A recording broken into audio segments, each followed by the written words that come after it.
Hello दोस्तों, चलो देखते हैं हम लोग अपना नेक्स्ट टॉपिक इल्यूमिनेशन रिएक्शन। हम लोग पिछले क्लास में पढ़ चुके हैं, देख लेना।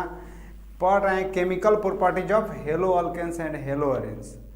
अब हेलो अरेंस तो अभी नहीं हुआ है, हेलो अल्केन्स का प्रॉपर्टीज पढ़ रहे हैं, केमिकल प्रॉपर्टीज। हेलो अल्केन्स का chemical properties chemical properties mainly तीन रिएक्शन शो करता है। पहला न्यूक्लियोफिलिक सब्स्टिट्यूशन रिएक्शन, दूसरा illumination reaction, third reaction with metals.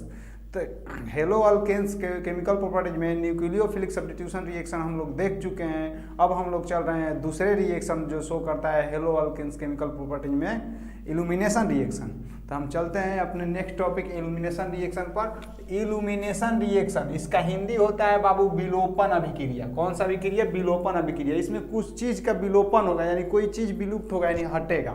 नाम से ही पता चलता है। इल्यूमिनेशन रिएक्शन मेनली दो तरह के होते हैं, एक को बोलते हैं E1 और एक को बोलते हैं E2।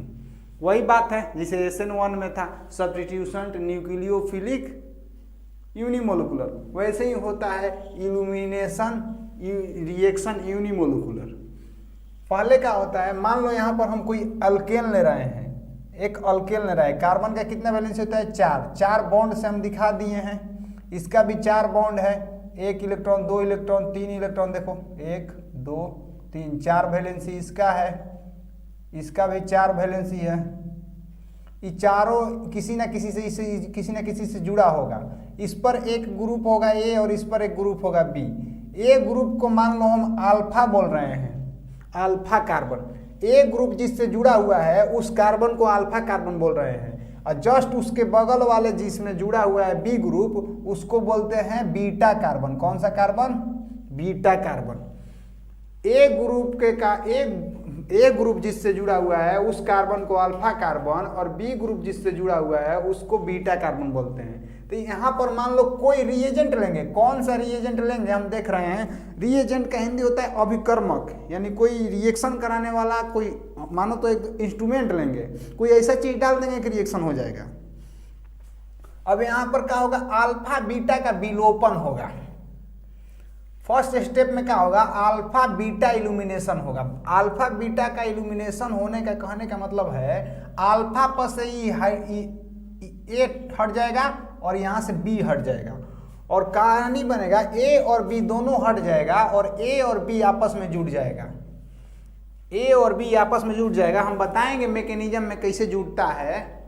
तो कहानी ये बनेगा कि ए और बी जुड़ जाएगा। तो यहाँ से तो ए बन गया। देखो रियलिटी क्या होता है, रियलिटी ये होता है कि यहां से जो निकला ए प्लस निकलता है, ठीक है ना। यहां से जो निकला ए माइनस निकलता है।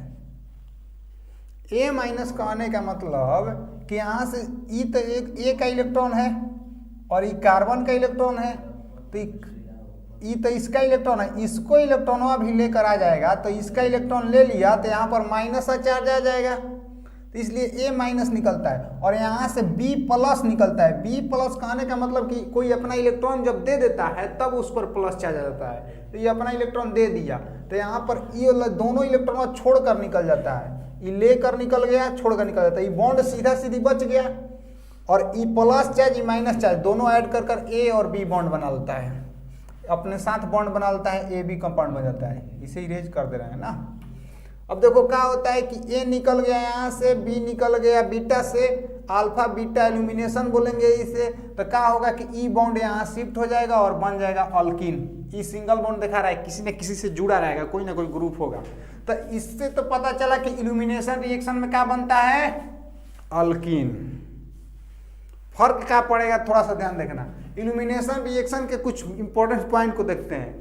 इसमें कोई स्मॉलर एटम या ग्रुप्स आर इल्यूमिनेटेड, छोटा ग्रुप या छोटा एटम इल्यूमिनेट हो जाता है, यानी निकल जाता है। सेचुरेटेड लिखने का मतलब कि सिंगल बॉन्ड को सेचुरेटेड हाइड्रोकार्बन बोलते हैं। हाइड्रोकार्बन दो तरह के होते हैं, saturated hydrocarbon, unsaturated hydrocarbon. Saturated का हिंदी होता है संतृप्त और अनसेचुरेटेड का हिंदी होता है असंतृप्त। सेचुरेटेड कहने का मतलब जिस कंपाउंड में सिंगल बॉन्ड होगा उसको सेचुरेटेड। तो इधर तो सब सिंगल बॉन्ड है, सिंगल बॉन्ड को सिग्मा बॉन्ड बोलते हैं, सिग्मा बॉन्ड बोलते हैं। सेचुरेटेड से क्या बन रहा है, अल्कीन। अल्कीन और अल्काइल को अनसेचुरेटेड बोलते हैं। तो यहाँ सेचुरेटेड से अनसेचुरेटेड कंपाउंड बन रहा है जिसे अल्कीन यानी डबल बॉन्ड बोलेंगे, डबल बॉन्ड वाला कंपाउंड का फॉर्मेशन हो रहा है। रिवर्स प्रोसेस ऑफ एडिशन, इसके उल्टा प्रोसेस को एडिशन बोलते हैं। इधर क्या हो रहा है, घट रहा है AB, अगर इधर से रिएक्शन हो गया रिवर्स में, उल्टा में है तो क्या होगा, उल्टा में होगा तो बतिया बन जाएगा, तो A जाकर यहाँ ऐड हो जाएगा, B जाकर ऐड हो जाएगा, इसलिए रिवर्स प्रोसेस ऑफ एडिशन बोलेंगे।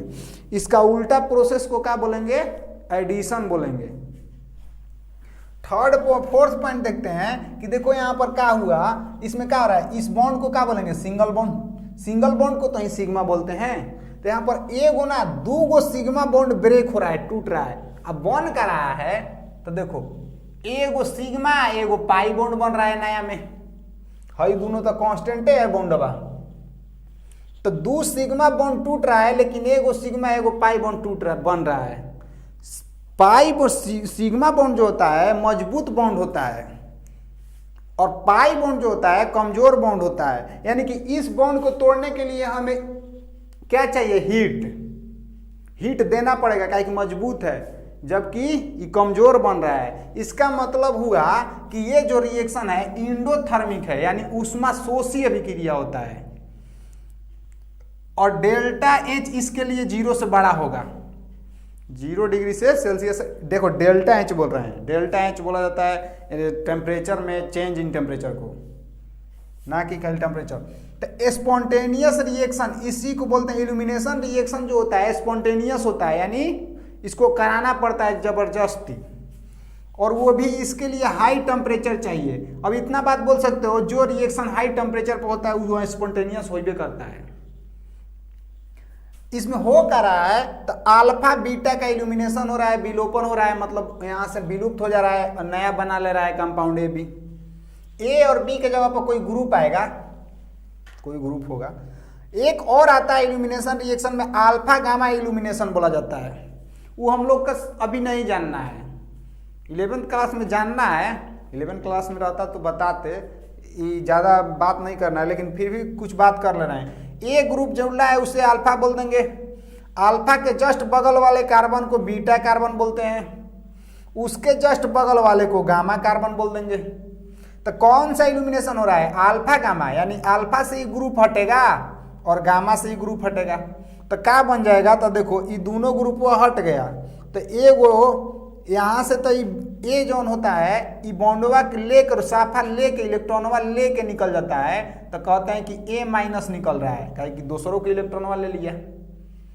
किसी कोई अगर इलेक्ट्रॉन ले लेता है किसी पर तो उस पर माइनस चला जाता है। ये क्या करता है, ये इसका इलेक्ट्रॉन है, इसका इलेक्ट्रॉन है, ये इलेक्ट्रॉनवा दे के निकल जाता है। जब इलेक्ट्रॉन दे के निकलेगा तो इसे B+ बोलेंगे, माइनस और प्लस तो आपस में जुड़िए जाएगा।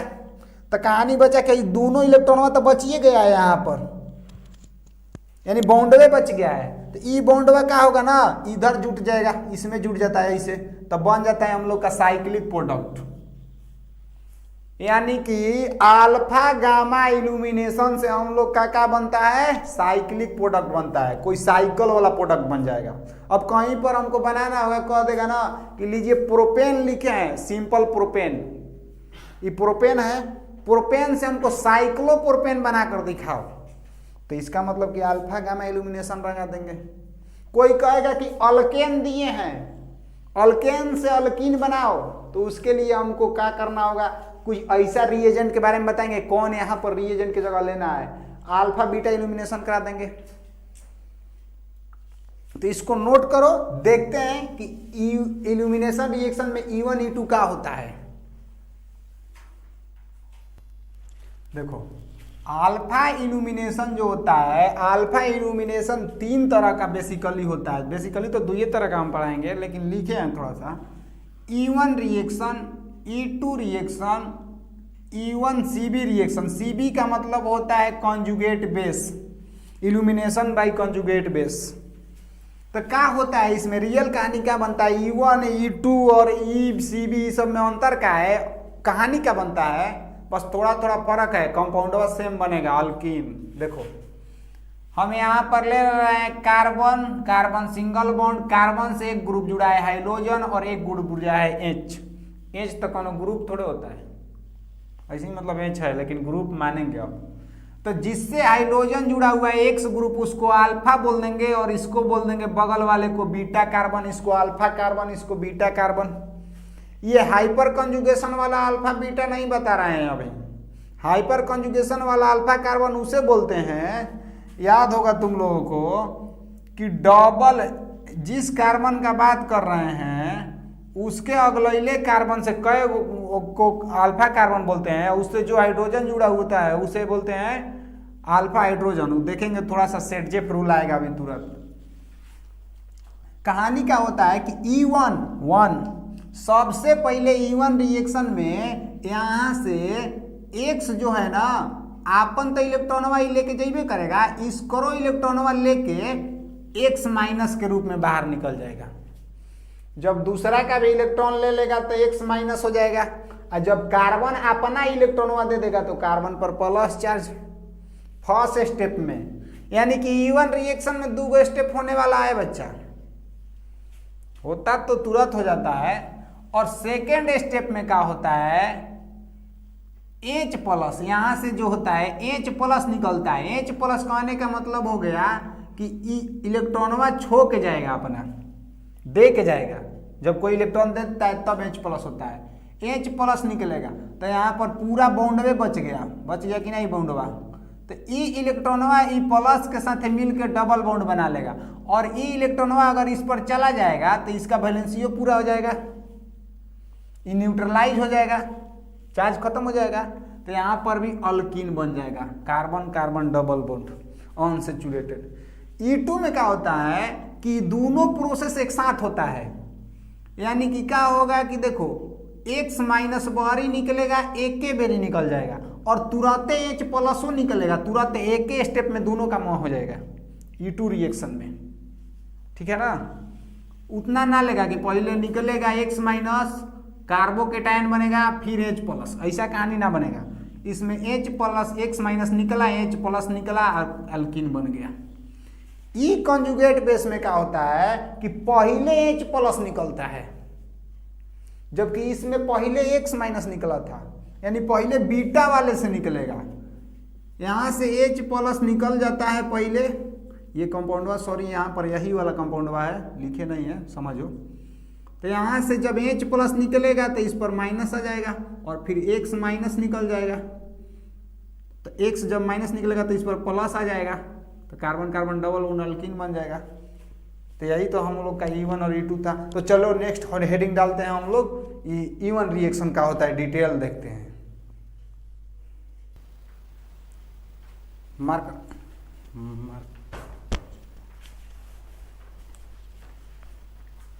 चलो देखते हैं हम लोग यूनिमोलिकुलर इल्यूमिनेशन रिएक्शन, जिसको E1 बोलते हैं, शॉर्ट में E1 लिखते हैं। इसमें एक रीएजेंट यूज किया जाता है। वो रीएजेंट कैसा होता है तो वो वीक बेस होता है। वीक बेस में जैसे कैसे किस चीज़ को यूज किया जाता है, मेथेनॉल को यूज किया जाता है, H2O को यूज किया जाता है, इथेनॉल को यूज किया जाता है। ये वीक बेस है, ये वीक बेस यूज किया जाता है। SN1 में भी वीके बेस यूज किया जाता है, E1 में भी इस वीके बेस यूज किया जाता है। अंतर क्या बढ़ता है बस टेम्परेचर का, SN1 में लो टेम्परेचर, E1 में हाई टेम्परेचर, बस टेम्परेचर का फर्क पड़ता है बब्बू। देखो हम ले रहे हैं एक तो अल्काइल हैलाइड, यहां पर X ग्रुप जुड़ा हुआ है तो इसको बोल देंगे अल्फा कार्बन, इसके बगल वाले कार्बन को बीटा कार्बन बोलते हैं, तो बीटा कार्बन ही हो गया। तुम लोग के मन में सवाल आ रहा है कि ई का है ना बीटा कार्बन होगा, लिख लो बीटा कार्बन। यहां से फर्स्ट स्टेप E1 में बताए हैं कि X माइनस बाहरी निकल जाता है, ई बॉन्ड टूट जाता है, X माइनस बाहरी निकल जाता है, बॉन्ड को लेकर इलेक्ट्रॉन लेकर निकल जाता है। यही इसका हम बता दें कि यही होता है इसका 16वें स्टेप होता है। इसी पर इसका RDS निर्भर करता है, यानी कि रेट डिटरमाइनिंग स्टेप। यहाँ का होता है अल्फा से X ग्रुप जो जुड़ा था वो निकल गया और अपना इलेक्ट्रॉन लेकर निकला है, तो यहाँ पर कार्बोकेटायन का फॉर्मेशन हो जाएगा, यहाँ पर प्लस चार्ज आ जाएगा। बीटा तो ई भी कार्बन है, बीटा कार्बन ई भी है, यानी कि इधरों मेथाइल है, इधरों मेथाइल है। सवाल ही पैदा हो रहा है कि दोनों तो एक बतिया है, इधर से करे चाहे इधर से करे, कहे कि दोनों तरफ एक ही बात है। अब यहाँ पर कार्बोकेटायन का फॉर्मेशन हो रहा है, तो SN1 में एक था कि जो कार्बोकेटायन बन रहा था उसी पर उसका RDS निर्भर करता है। यहाँ पर भी सेम कहानी है, लेकिन यहाँ पर भी रीअरेंजमेंट का केस आता है। रीअरेंजमेंट का केस का मतलब कि अगर ज्यादा स्टेबल कार्बोकेटायन बन रहा है तो उसे इसमें बना लो, कार्बोकेटायन बना लो। तो यहाँ पर तो जो है 2 डिग्री कार्बोकेटायन है, इधरो कार्बन इधरो कार्बन, 3 डिग्री बनने का चांस है तो ना बनबे ना करेगा। अगर चाहोगे तो इस कार्बन को भी इधर लाओगे मिथाइल ग्रुप को तो 2 डिग्री का आएगा। मतलब हम क्या बोल रहे हैं कि इस मिथाइल ग्रुप को इस पर लाओ, यहाँ लाओगे तो एक तो बतिया है 2 डिग्री आ जाएगा। तो यहाँ पर रीअरेंजमेंट होता है, लेकिन यहाँ पर कराएंगे का खाली लिखे हैं, क्योंकि बतिया तो बरोबर है कि 2 डिग्री कार्बन है, 3 डिग्री बनने का सवाल नहीं है इसमें, इस क्वेश्चन में। तो यहाँ पर प्लस चार्ज है। सेकेंड स्टेप में क्या होता है कि ये H प्लस निकलता है यहाँ से, H प्लस, यानी कि ये अपना इलेक्ट्रॉन छोड़कर, और जैसे ही अपना इलेक्ट्रॉन छोड़ गया तो ये बॉन्डवा यहाँ पर शिफ्ट हो जाएगा।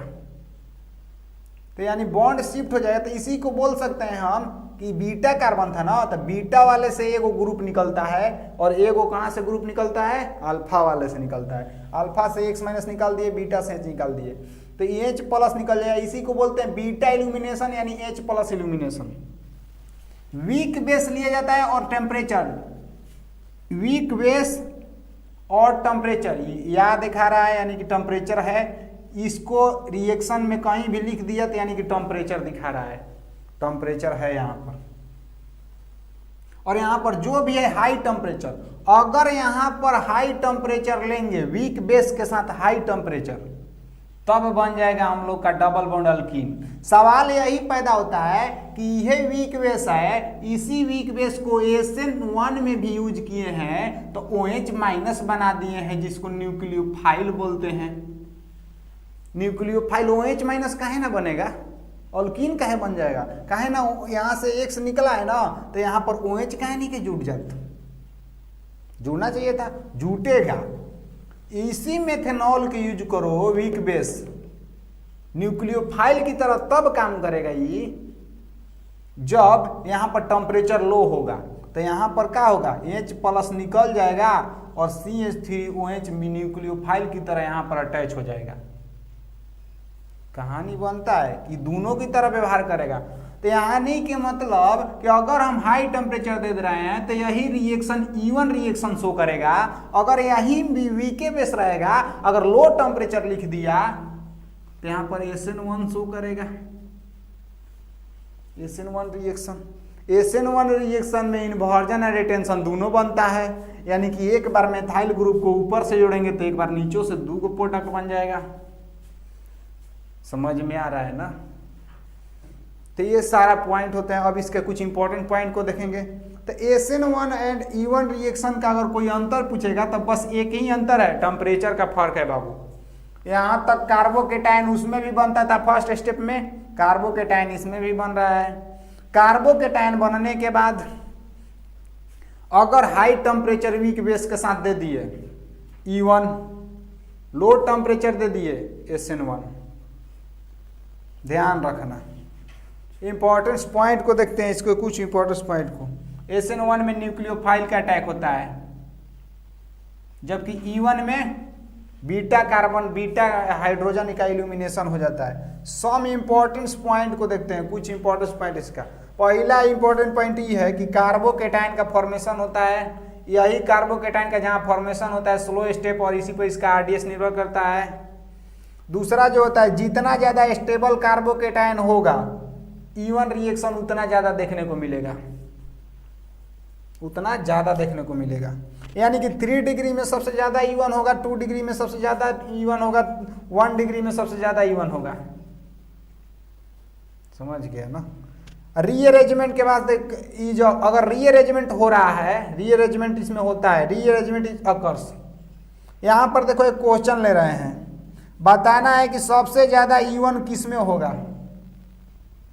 तो ई बाबू यहां से अगर Br माइनस को निकाल दोगे तो 1 डिग्री कार्बोकेटायन बनेगा, 2 डिग्री कार्बोकेटायन बनेगा, 3 डिग्री कार्बोकेटायन बनेगा, क्योंकि इस कार्बन से 3 कार्बन जुड़ा हुआ है। तो सबसे ज्यादा E1 ई शो करेगा, इसके बाद ई शो करेगा। फाइनल हो गया ना। इसको नोट करो अच्छे से, स्क्रीनशॉट ले लो। पीडीएफ नोट्स बार बार बोल रहे हैं, पीडीएफ नोट्स डिस्क्रिप्शन बॉक्स में जाकर लोड कर सकते हो, बाकी कोई दिक्कत नहीं है, सेम टू सेम मिलेगा पीडीएफ नोट्स। सेकंड टॉपिक देखते हैं, सेकंड पॉइंट में क्या होता है, जो हम लोग का कार्बोकेटायन बनता है E1 में, कार्बोकेटायन SN1 में भी बनता है, SN2 में भी बनता है। तो कार्बोकेटायन पर तो न्यूक्लियोफाइल भी अटैक कर सकता है, और वीक बेस हो तो वहाँ पर E1 रिएक्शन भी हो सकता है, यानी न्यूक्लियोफाइल अटैक करेगा तो SN1 रिएक्शन होगा, क्योंकि कार्बोकेटायन बन रहा है। SN2 का नहीं होगा, क्योंकि SN2 में कार्बोकेटायन ना बनता है। तो देखो SN1 रिएक्शन कब होगा, जब वह रिएक्शन SN1 अगर होगा तो इसका मतलब कि एक्सोथर्मिक रिएक्शन होगा, यानी कि ऊष्माक्षेपी अभिक्रिया होगा। और ऊष्माक्षेपी में क्या होता है, लो टेम्परेचर पर रिएक्शन होता है। किस पर होता है, एक्सोथर्मिक रिएक्शन लो टेम्परेचर पर होता है, यानी nucleo SN1 reaction low temperature पर होता है।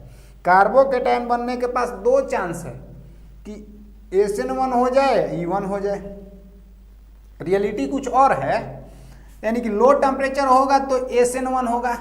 ये लो टेम्परेचर लगभग होगा कितना, अगर 20 डिग्री से लगभग में 20 डिग्री से कम दे दिया, मतलब ये जो तीर का चिन्ह दिए हैं इस पर 20 डिग्री से कम टेम्परेचर दे दिया और वीक बेस दे दिया, तो समझना कि SN1 होगा, वहां पर न्यूक्लियोफाइल अटैक कर देगा, कार्बोकेटायन बनता है। फिर उसके बाद वीक बेस में इंडोथर्मिक यानी कि ऊष्मा शोषी अभिक्रिया, ये हाई टेम्परेचर पर होता है। किस टेम्परेचर पर होता है, हाई टेम्परेचर पर होता है। हाई टेम्परेचर में लगभग 50 डिग्री सेल्सियस से ज़्यादा दिखा रहता है। 50 डिग्री सेल्सियस से ज़्यादा दिखा, वीक बेस दिखा, तो समझना कि अल्कीन बनेगा, यानी कि E1 रिएक्शन शो करेगा।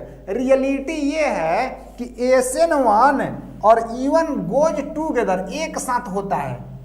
कहानी क्या बनेगा, थोड़ा सा कॉन्सेप्चुअल समझो ना। मान लो हम टेम्परेचर दे दिए 20 से नीचे ना दिए और 50 से ऊपर ना दिए, 30 डिग्री दे दिए, तो कहेंगे कि सर आप बोले थे कि 20 डिग्री से कम होगा तो SN1 डिसाइड करना कि SN1 है, 50 डिग्री से ज़्यादा होगा तो बोलना कि E1 है, तो 30 डिग्री दे दिए, 20 डिग्री से ना कम है ना 50 डिग्री से ज़्यादा है, हम क्या बोलेंगे।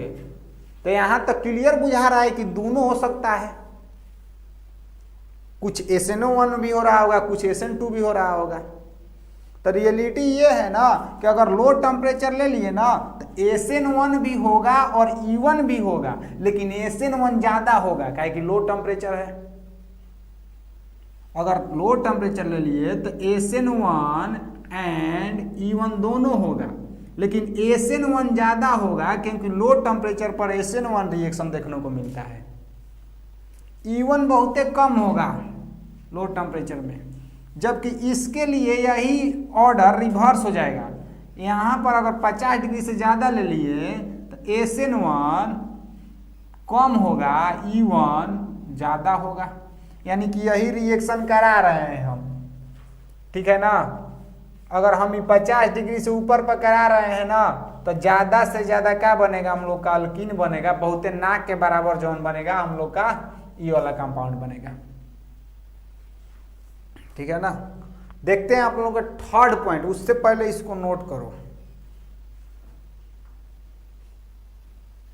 थर्ड पॉइंट ये है कि इसको E1 क्यों बोलते हैं। इसको E1 इसलिए बोलते हैं, इसका जो RDS होता है, रेट डिटरमाइनिंग स्टेप, इसमें यूनिमोलिकुलर यानी एक ही मोलिक्यूल का हिस्सा होता है। इसका जो रेट होता है K/R, जो कंपाउंड लिए हैं, एक ही मोलिक्यूल लिए हैं, मोल किसे बोलते हैं। अगर देखो NaCl दे दिया ना और NaCl के आगे कुछ ना है तो एक है, इसका मतलब NaCl का एक मोलिक्यूल है। अगर इसके आगे 2 लिख देंगे ना तो इसका मतलब 2 मोल हो गया। समझ में आया ना, इसी को मोल बोलते हैं। तो देखो, और इसी को अगर मोल जो होता है ना, यहाँ पर 2 NaCl जैसे कि दे दिए हम, इसका रेट लिखना होगा ना तो रेट को लिखते हैं K/NaCl और इसका जो मोलवा होता है उसको पावर में लिखते हैं, ठीक है ना। ऐसे वैसे ही ये जो मोल लिया है इसमें कुछ ना है तो एक है, तो इसका वो यूनिमोलिकुलर हो गया K/यूनिमोलिकुलर। ऐसे तो ये एक्सपेरिमेंटली देखा गया है, उसके बाद रेट को लिखा गया है, ठीक है ना। तो K इंटू इसका 1 मोल है तो पावर में कुछ ना दिए हैं, इसका मतलब 1 है, इसको इरेज कर देना है, इसका आपका मतलब है। ठीक, इसका रेट जो होता है K इंटू ये जो प्रोडक्ट लिए हैं हम उसका पावर 1। अगर इसको पूछ दिया कि इस रिएक्शन का ऑर्डर कितना है तो 1 ऑर्डर है, फर्स्ट ऑर्डर रिएक्शन है ये।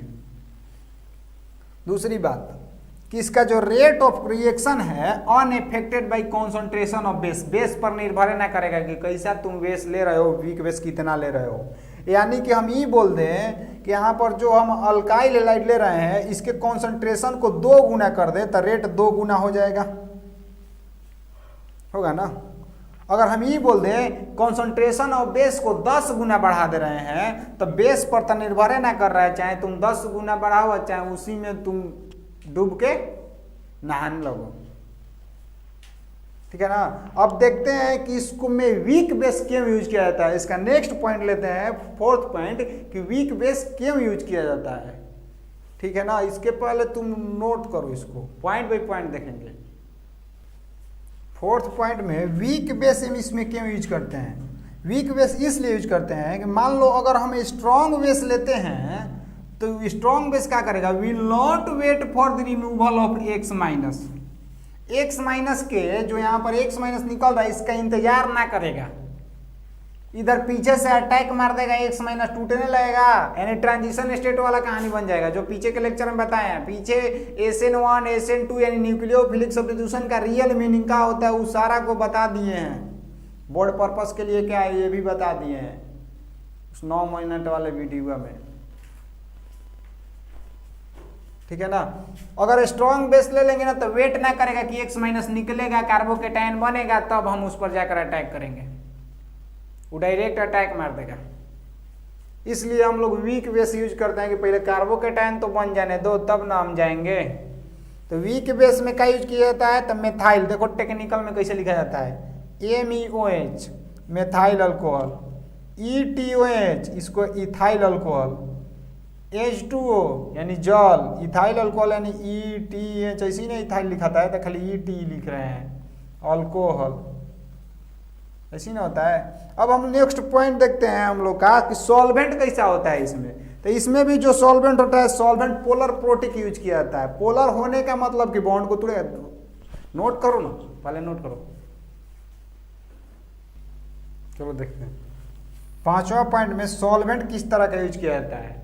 SN1 में भी पोलर प्रोटिक यूज किया जाता है, SN2 में भी पोलर प्रोटिक यूज किया जाता है, सॉरी SN2 में पोलर अप्रोटिक यूज किया जाता है, E1 में SN प्रोटिक यूज किया जाता है।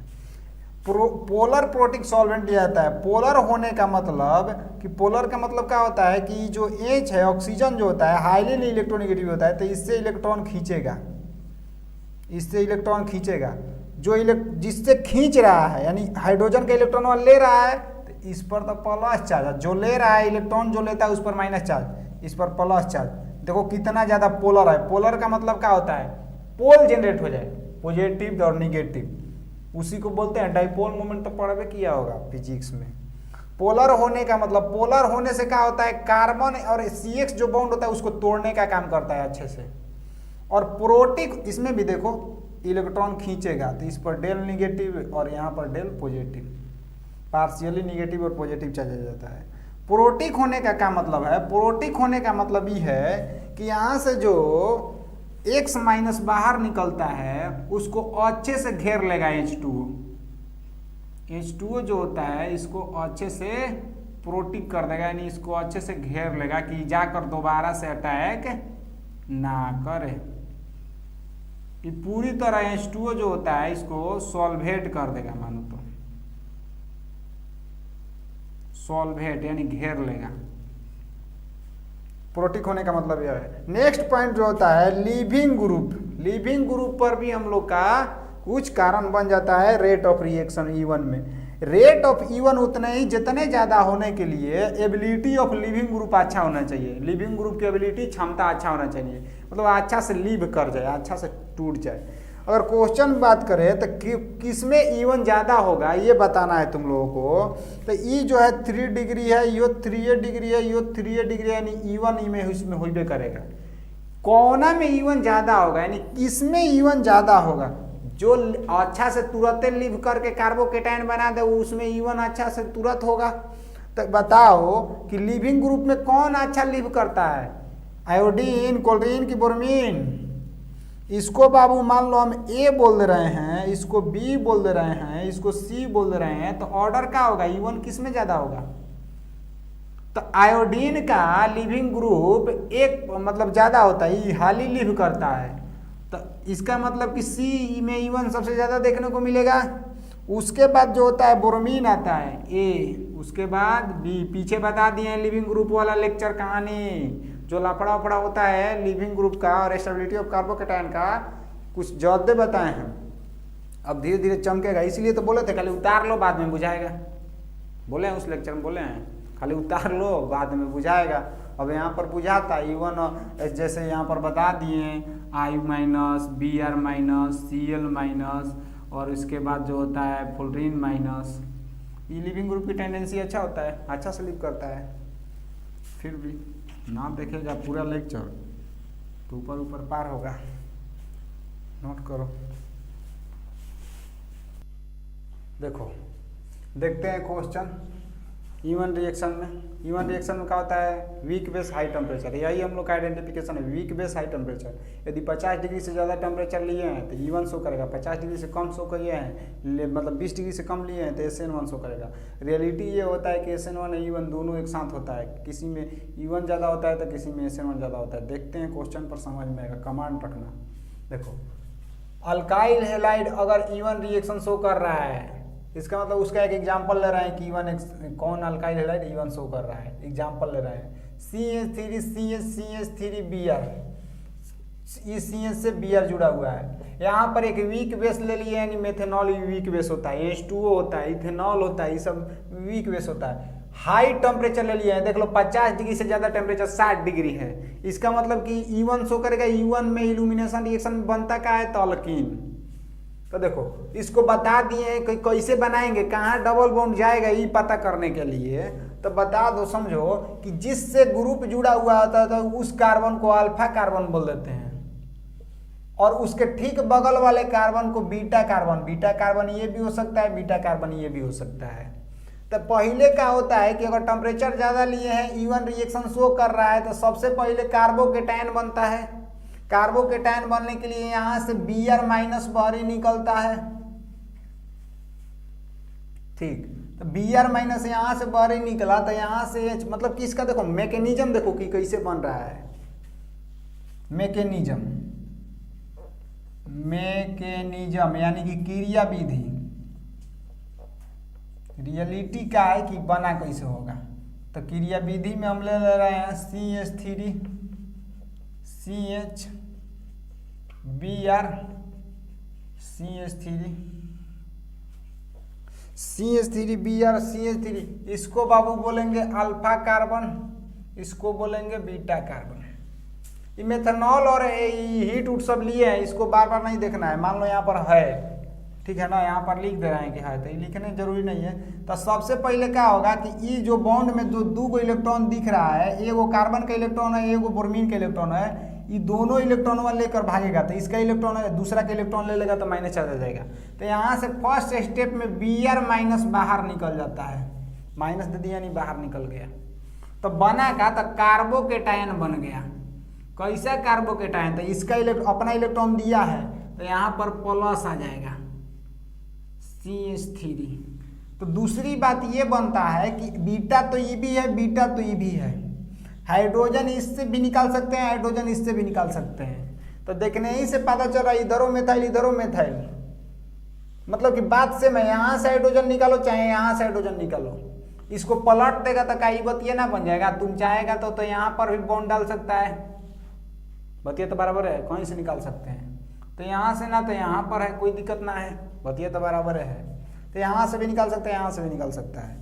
दूसरे स्टेप में क्या होता है कि यहाँ पर CH2 है तो इसे H लिख सकते हैं, ठीक है ना। अब यहाँ से सेकेंड स्टेप में H प्लस का होता है, H प्लस निकलता है। क्या निकलता है? H प्लस का इल्यूमिनेशन होता है। तो H प्लस यानी इलेक्ट्रॉन छोड़कर निकलेगा तो ई बॉन्ड यहाँ शिफ्ट कर जाएगा, तो फाइनल हम लोग का प्रोडक्ट जो बनेगा CH अल्कीन बन जाएगा। लेकिन शर्त ये है कि यहाँ पर 60 डिग्री सेल्सियस और CH3OH होना चाहिए। अगर यही कहानी ये बोल रहे थे हम कि CH3 ले रहे हैं OH लेकिन टेम्परेचर 10 डिग्री सेल्सियस, तो देखो क्या बन जाएगा, 20 डिग्री से कम हो गया तो यहाँ पर E1 शो कर रहा था तो यहाँ पर SN1 शो करने लगेगा। SN1 में न्यूक्लियोफाइल का अटैक होता है तो इसमें अटैक कौन करेगा, तो E plus E minus OCH3, तो यहाँ पर जो कंपाउंड बनेगा CH3 कार्बोकेटाइन यहाँ बना हुआ है, तो यहाँ पर जो कार्बोकेटाइन बनेगा उसी कार्बोकेटाइन से जुटेगा बाबू, उसी कार्बो का अरेंजमेंट कर कर जुटता है। तो देखो कहानी क्या बनेगा कि यहाँ से जो CH3 OCH3 जुट जाएगा और CH3 हो जाएगा, ये कंपाउंड बन जाएगा, इसको बोलेंगे न्यूक्लियोफिलिक का अटैक। नेक्स्ट क्वेश्चन देखते हैं, रीअरेंजमेंट वाला भी क्वेश्चन देखेंगे, ठीक है ना, उससे पहले नोट करो, ठीक है ना। तो देखते हैं next question, question number 2, CH3 CH2 CH, इससे जुड़ा है ब्रोमीन, इससे जुड़ा है CH3, यानी कि 2 ब्रोमोब्यूटेन इसका नाम होगा। वीक बेस यानी मेथेनॉल की उपस्थिति में 80 डिग्री सेल्सियस पर रिएक्शन कराया जाता है तो क्या बनेगा, तो इतना बात तो पता चल गया, weak base high temperature E1 reaction show करेगा, ठीक है। इसका मैकेनिज्म देखते हैं फिर प्रोडक्ट बनाते हैं, कौन सा प्रोडक्ट बनेगा। CH3 CH2 CH Br CH2, सबसे पहले क्या बनता है, फर्स्ट स्टेप में Br निकल जाएगा बाहर, Br माइनस बाहर करो, तो जब Br माइनस बाहर निकल जाएगा तो कार्बोकेटाइन का फॉर्मेशन होगा CH2 CH, यहाँ पर कार्बोकेटाइन बना CH3, पहले भी बता चुके हैं, जिससे ग्रुप जुड़ा हुआ है उससे अल्फा, इसके बगल वाले को बीटा कार्बन, इसको बीटा कार्बन, यानी कि ये है बीटा और ये है बीटा।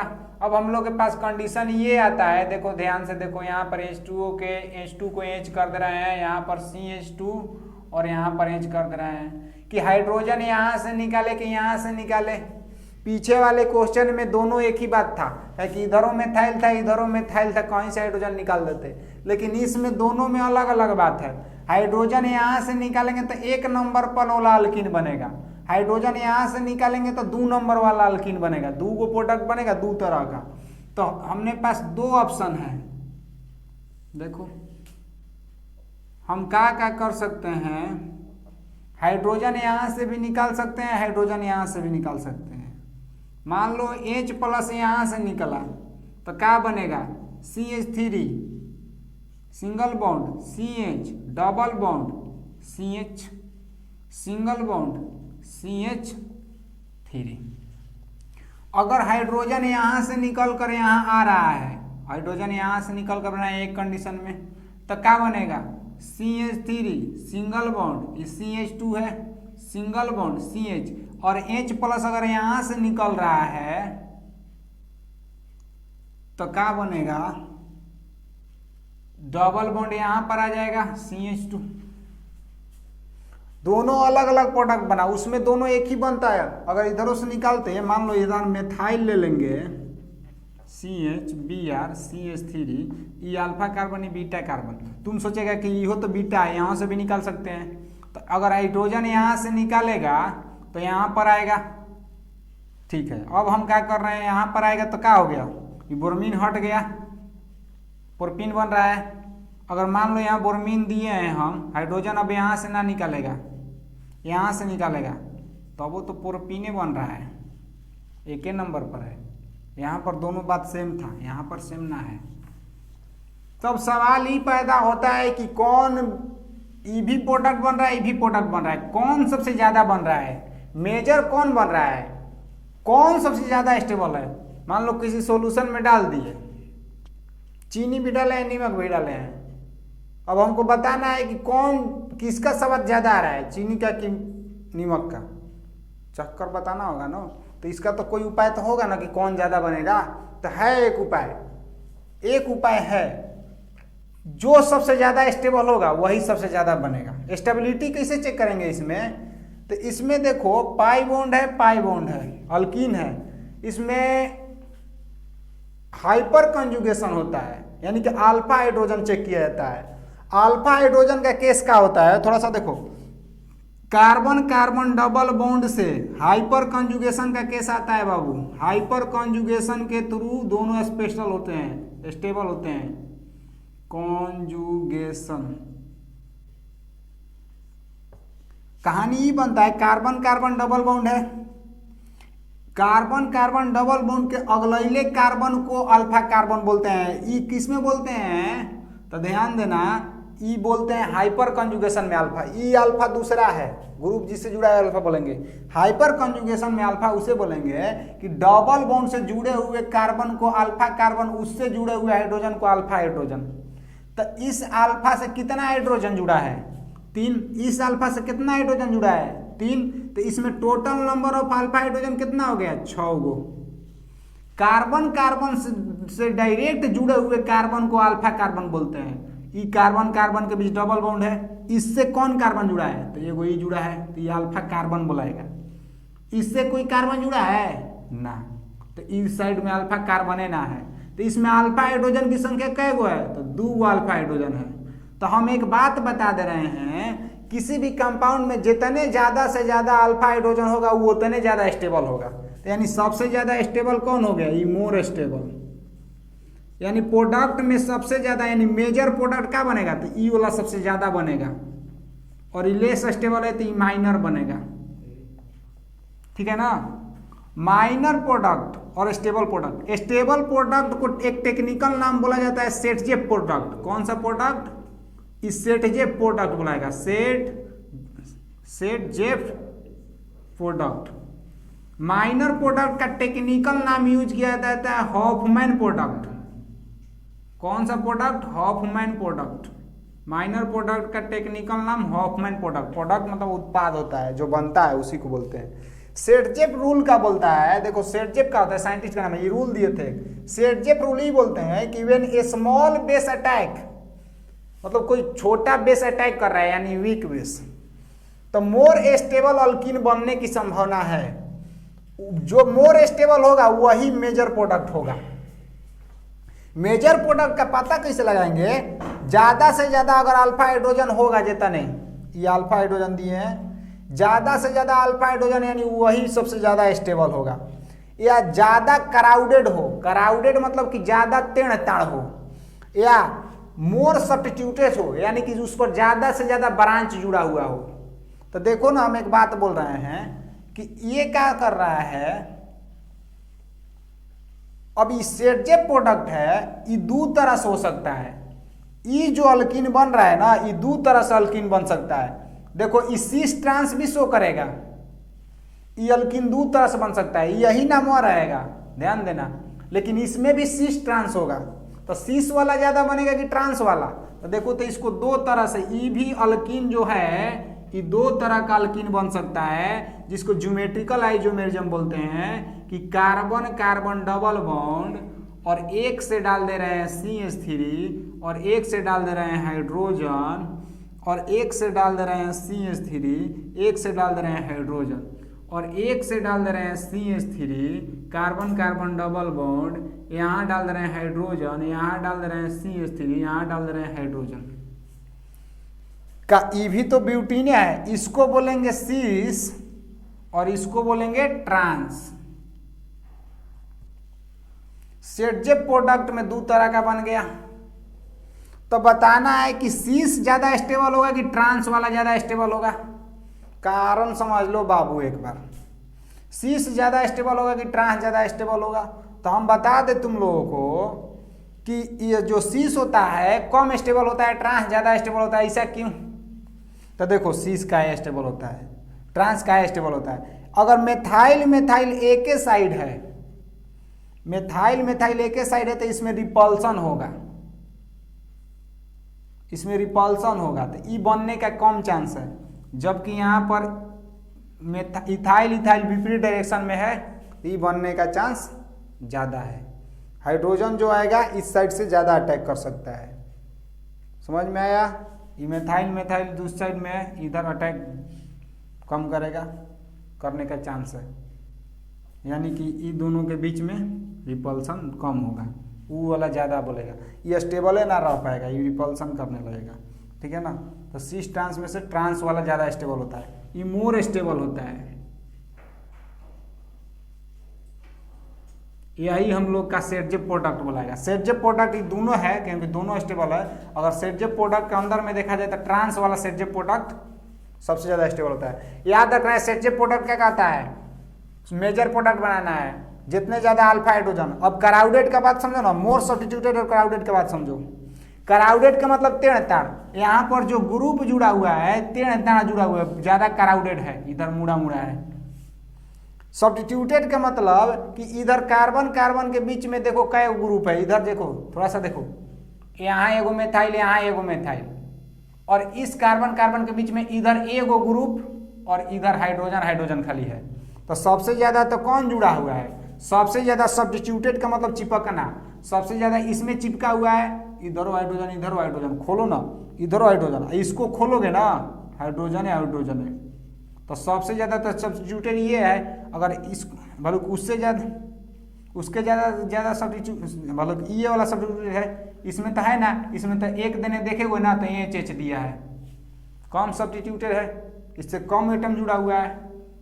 तो याद रखना कि सेटजेप प्रोडक्ट का होता है, सेटजेप रूल का बोलता है। सेटजेप रूल बोलता है कि हमको ज़्यादा प्रोडक्ट चाहिए, मोर स्टेबल था, अल्फा हाइड्रोजन ज़्यादा चाहिए, मोर क्राउडेड चाहिए, मोर सब्स्टिट्यूटेड चाहिए। तो चलो देखते हैं फिर भी और नेक्स्ट क्वेश्चन देखते हैं। चलो क्वेश्चन देखते हैं नेक्स्ट। 3rd नंबर क्वेश्चन है CH3 CH से CH3 CH2 BrH2O 60 degree Celsius पर रिएक्शन कराते हैं तो कौन सा रिएक्शन शो करेगा? तो E1 रिएक्शन शो करेगा, क्योंकि हाई टेम्परेचर है, 50 डिग्री से लगभग ज़्यादा रहता है और वीक बेस रहता है, तो E1 रिएक्शन शो करेगा। 20 डिग्री से कम रहेगा और लो टेम्परेचर रहेगा तो वहाँ पर SN1 शो करेगा। ठीक है, तो देखते हैं E1 शो करेगा, ये तो पता चल गया। तो इसका मैकेनिज्म देखते हैं। अगर कोई नॉर्मल बच्चा होगा जो थोड़ा बहुत जानता होगा तो अल्कीन प्रोडक्ट सही बनाएगा, यहाँ से Br निकालेगा तो ये हमारा अल्फा हो गया, ये हम लोग का बीटा हो गया।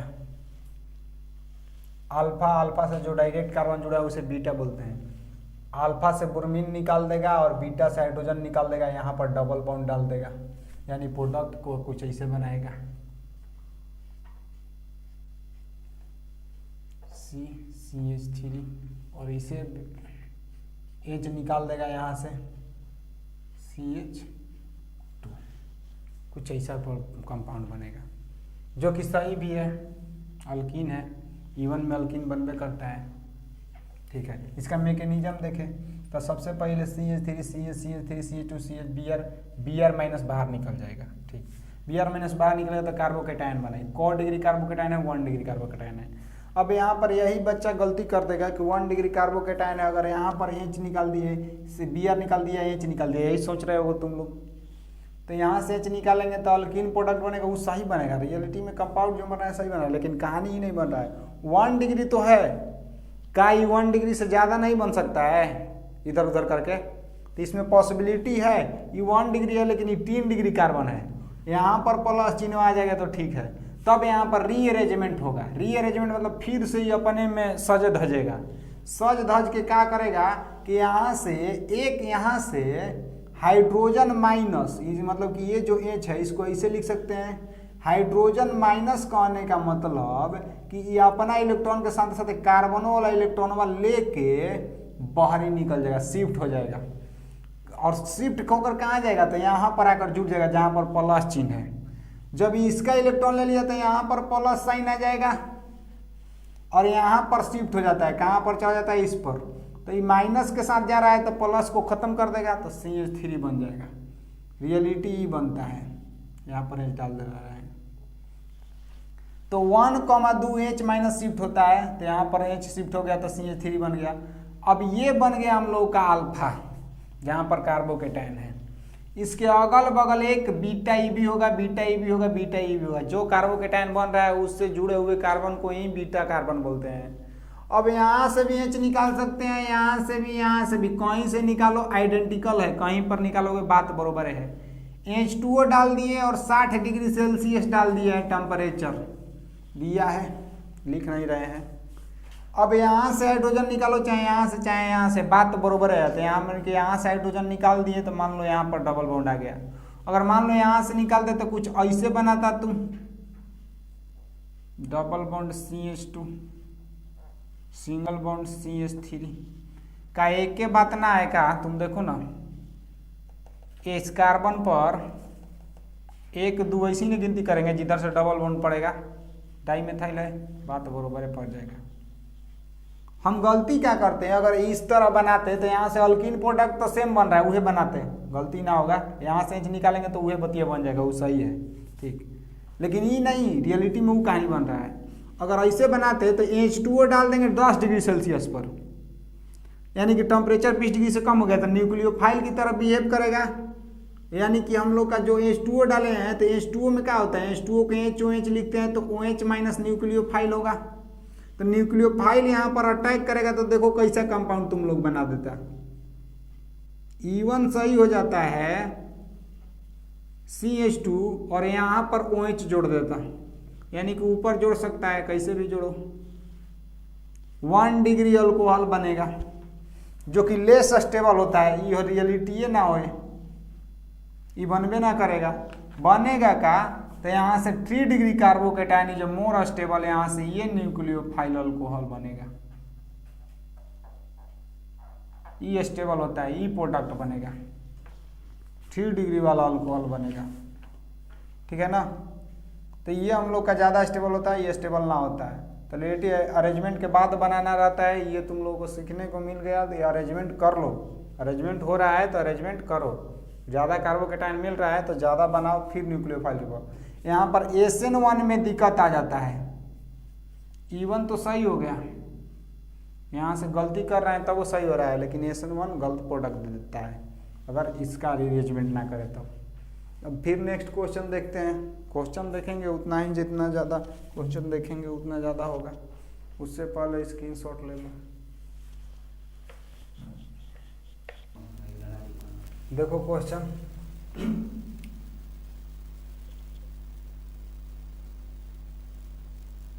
चलो, साइक्लोहेक्सेन है, यहाँ से एक ब्रांच जुड़ा हुआ है Cl कोल्ड्रीन, CH3OH लिए हैं, मेथनॉल लिए हैं, 60 डिग्री सेल्सियस लिए हैं, हाई टेम्परेचर है, वीक बेस है, E1 रिएक्शन शो करेगा, ये पता है। कैसे होगा इसका देखें तो सब फर्स्ट स्टेप में क्या होगा, कोल्ड्रीन माइनस निकल जाएगा। कोल्ड्रीन माइनस निकलेगा तो इसका क्या बनेगा, शेप थोड़ा सा देखो तो शेप ई बनेगा कि यहाँ से कोल्ड्रीन निकल गया। कोल्ड्रीन निकल गया तो यहाँ पर जो कार्बन है, इस कार्बन पर प्लस चला जाएगा, यानी कार्बोकेटाइन बन जाएगा। ये 1 डिग्री कार्बोकेटाइन है, कहें कि ये कार्बन केवल एगो कार्बन से जुड़ा हुआ है। क्या पॉसिबिलिटी है कि ज़्यादा डिग्री वाला कार्बन बन सकता है क्या इसमें? तो हाँ, बन सकता है। यहाँ पर 3 डिग्री वाला कार्बन मौजूद है, ये प्लस यहाँ पर आ जाएगा तो हो जाएगा।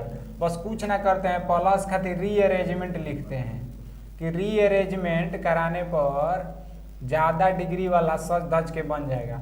होगा कहा कि यहाँ वाला हाइड्रोजन जो है 3 को वैलेंसी भरा हुआ है कार्बन का, एगो जरूरी हाइड्रोजन होगा, वो हाइड्रोजन यहाँ पर चला जाएगा, तो वहाँ पर हाइड्रोजन जाएगा तो इसी को बोलते हैं 1,2 H माइनस शिफ्ट हो जाएगा।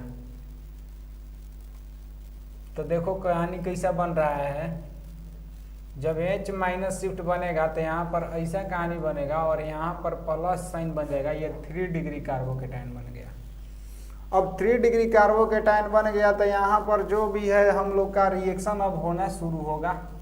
पॉसिबिलिटी क्या है कि 3 डिग्री कार्बोकेटाइन, यानी इसे ही अल्फा कार्बोकेटाइन बोलेंगे, और इसके जस्ट जुड़े हुए कार्बन को बीटा कार्बोकेटाइन बोलते हैं। तो ये भी बीटा, दोनों बीटा। एक पॉसिबिलिटी है कि हाइड्रोजन को यहाँ से हटाए, अल्फा से ग्रुप हटता है कोई भी अलग ग्रुप, और ये बीटा से हाइड्रोजन हटता है, तभी तो अल्कीन बनता है, डबल बॉन्ड का फॉर्मेशन होता है। तो यहाँ से अल्फा से हटाए और एक होता है बीटा से हटाए, तो ई बीटा से हटाए, ई बीटा से हटाए, ई कार्बन के आगे वाला बीटा है, ई आगे वाला बीटा है, दोनों बात बरोबर है, कहीं से हटा सकते हैं इसके अंदर वाले में, कहीं एक जगह से। तो इस बीटा से एक बार हटाएंगे तो यहाँ पर डबल बॉन्ड बनेगा, यानी कि देखो कुछ ऐसा कंपाउंड बनेगा, कुछ ऐसा कंपाउंड बनेगा। यहाँ प्लस साइन है, यहाँ से हाइड्रोजन हटेगा तो डबल बॉन्ड बनेगा, फिर प्लस हो सकता है कि इस बीटा से हाइड्रोजन निकले, जहां से हाइड्रोजन निकल रहा है यहां से भी हाइड्रोजन निकल सकता है, इस बीटा से हाइड्रोजन निकाल दिए, ये मिथाइल ग्रुप है। तो सवाल ही पैदा होता है कि रिएक्शन बनाकर अल्कीन तो बन रहा है, साइक्लो अल्कीन है भला ही, ठीक है, ये बाहर में है, ये अंदर में है, कौन ज्यादा स्टेबल है? तो जिसमें सबसे ज्यादा अल्फा हाइड्रोजन वो सबसे ज्यादा हाइड्रोजन, क्योंकि कंजुगेशन तो शो कर रहा है, हाइपर कंजुगेशन, रेजोनेंस ना शो करेगा। तो देखो कार्बन कार्बन डबल बॉन्ड यही है, कार्बन कार्बन डबल बॉन्ड से जुड़े हुए कार्बन को अल्फा कार्बन बोलते हैं, उससे जुड़े हुए हाइड्रोजन को अल्फा हाइड्रोजन बोलते हैं। यानी कि ये कार्बन है, ये भी कार्बन है, यहाँ पर ई कार्बन है, ई कार्बन है, ई कार्बन से जुड़े हुए कार्बन कै गो है? तो एगो ई कार्बन है, एगो ई कार्बन है। तो ध्यान से देखो इस कार्बन का कै गो वैलेंसी खाली है? 2 गो, इसका मतलब 2 गो अल्फा हाइड्रोजन यहाँ होगा, 2 गो अल्फा हाइड्रोजन वहाँ होगा, यानी कि इसके पास 4 गो अल्फा हाइड्रोजन है।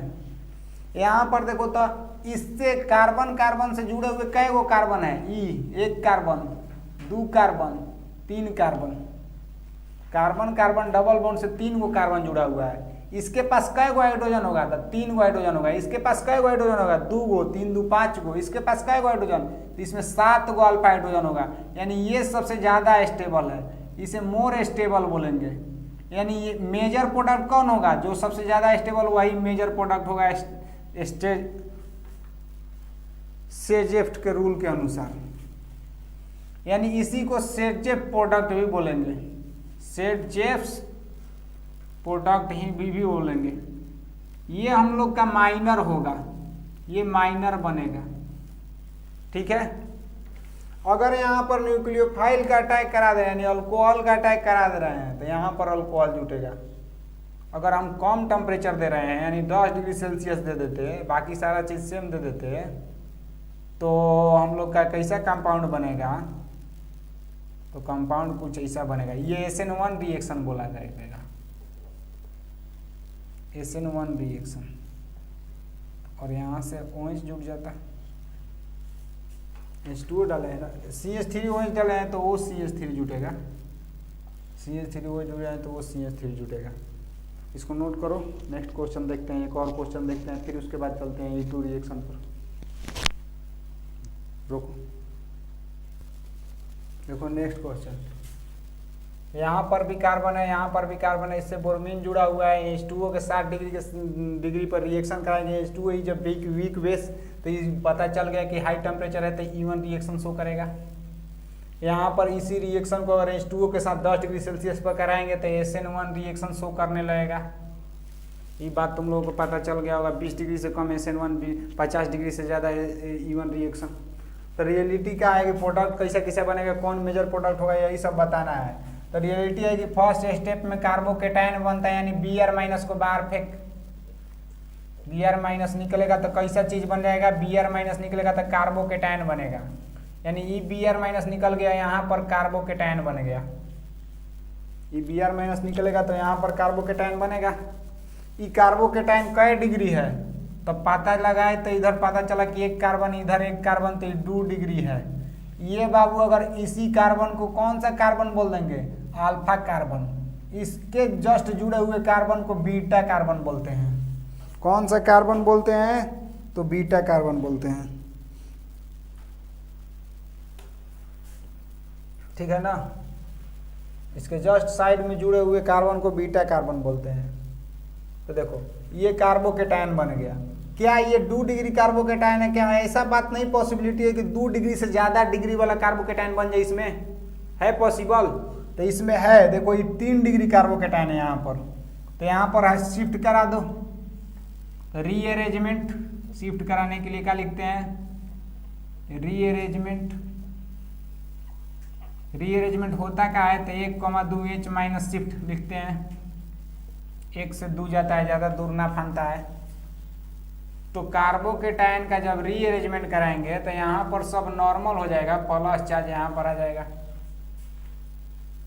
अभी 3 डिग्री कार्बोकेटायन बना है, इसको अगर अल्फा कार्बोकेटायन बोलेंगे तो ई भी बीटा होगा, ई भी बीटा होगा, ई भी बीटा कार्बन होगा। अब हाइड्रोजन कहाँ से निकालेंगे, सवाल पैदा होता है। हाइड्रोजन यहाँ से भी निकलेगा, हाइड्रोजन यहाँ से भी निकलेगा, हाइड्रोजन यहाँ से भी निकलेगा। तो हई दोनों तो एक ही नियन है, यहाँ से निकाले चाहे यहाँ से निकाले, बात दोनों बराबर है। तो इधर से यहाँ से 2 तरह का अल्कीन बन सकता है, 2 तरह का अल्कीन बन सकता है।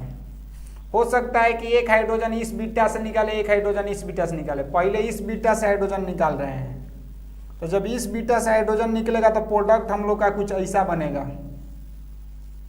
ठीक। और जब इस बीटा से हाइड्रोजन निकलेगा तो प्रोडक्ट हम लोग का कुछ ऐसा बनेगा। अब सवाल ही पैदा होता है कि सबसे ज्यादा स्टेबल कौन है, सबसे ज्यादा मेजर कौन है। तो मेजर बताना है, मेजर बताना है। और यही सवाल एक बात और है कि अगर इसके साथ रिएक्शन करा देंगे इसका, अब H2O 10 डिग्री पर सेल्सियस पर तक होगा, ई जो कराए हैं 60 डिग्री सेल्सियस पर है, H2O के साथ ये दोनों प्रोडक्ट बन रहा है। कौन मेजर है, तो मेजर पता करने के लिए अल्फा हाइड्रोजन पता करना पड़ेगा। यहाँ पर कार्बन है, इससे जुड़े हुए कार्बन ये है, इससे जुड़ा हुआ कार्बन ये है, इससे जुड़ा हुआ कार्बन ये है। तो इस कार्बन से जुड़ा हुआ 3 हाइड्रोजन, इस पर 3 हाइड्रोजन, 6 हाइड्रोजन, इस पर जुड़ा हुआ 3 हाइड्रोजन, यानी कै हाइड्रोजन यहाँ पर है, तो टोटल 9 हाइड्रोजन है, अल्फा हाइड्रोजन। यहाँ पर कै गो है, ई कार्बन, इससे जुड़े हुए कार्बन कै गो है, तो 1 कार्बन 2 कार्बन, इसका कै गो वैलेंसी, 2 अल्फा हाइड्रोजन, यहाँ पर कै गो 5 अल्फा हाइड्रोजन। तो मोर स्टेबल कौन हो गया, तो मोर स्टेबल ही हो गया। तो मेजर प्रोडक्ट कौन बनेगा, यही बनेगा, ज्यादा से ज्यादा सॉल्यूशन में यही बनेगा। कहीं पर भी बना रहे होंगे तो सब बाबू क्वेश्चन हाई लेवल का है, थोड़ा सा लेवल का क्वेश्चन है ये, बोर्ड से ज्यादा जाएगा, सीबीएसई बोर्ड से भी ऊपर है। यहाँ पर आओ, लेकिन कभी कभी आता है सीबीएसई बोर्ड में। अगर यहाँ पर 10 डिग्री सेल्सियस पर करेंगे तो यहाँ पर एगो न्यूक्लियोफाइल OH माइनस अटैक कर देगा, बस इसमें तो कोई बातें नहीं है, सिंपल OH माइनस 3 डिग्री वाला। अब हम लोग चलते हैं अपना E2 रिएक्शन की तरफ। थैंक्स फॉर वाचिंग, इसके बाद देखेंगे E2 रिएक्शन। और हाँ, एक बात और है कि सारा कहानी में ये बात एक पता चल रहा है कि हाइड्रोजन निकल रहा है, हाइड्रोजन निकल रहा है। इसका मतलब इस सारा कहानी में ये जो प्रोसेस है, यानी कि सारा प्रोसेस में हाइड्रोजन निकल रहा है, इसलिए इस प्रोसेस का एक और नाम है, हाइड्रोजन निकल रहा है इसलिए डिहाइड्रो हेलोजिनेशन, हेलोजिनेशन,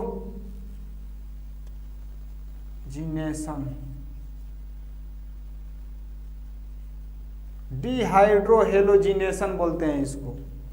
डिहाइड्रोहेलोजिनेशन का मतलब क्या है, डी मतलब निकलना, डी हो रहा है, उल्टा हो रहा है।